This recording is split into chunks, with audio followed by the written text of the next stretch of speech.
Граѓаните кои користат јавен превоз се жалат на неприлагодените температури во градските автобуси. Тие велат дека во некои од автобусите на јавното сообраќајно предпријатие не се одвестуваат со надворешните, па се случува лете да се смрзнуваат, а зиме да се препотуваат од жештина.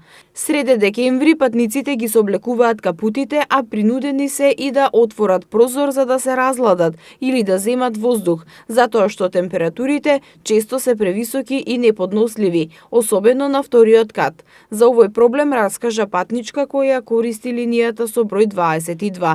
Истиот проблем се јави и минатата година кога од ЈСП објаснија дека возачите погрешно ги користеле уредите за грејење.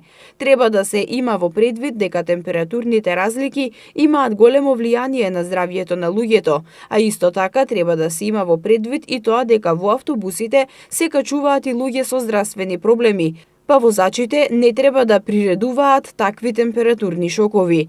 Додека во моменталните минусни температури патниците во двокатните автобуси се препотуваат, во старите автобуси патниците се тресат од студ. И покрај обновата на возниот парк, старите автобуси се почесто се забележуваат на скопските улици.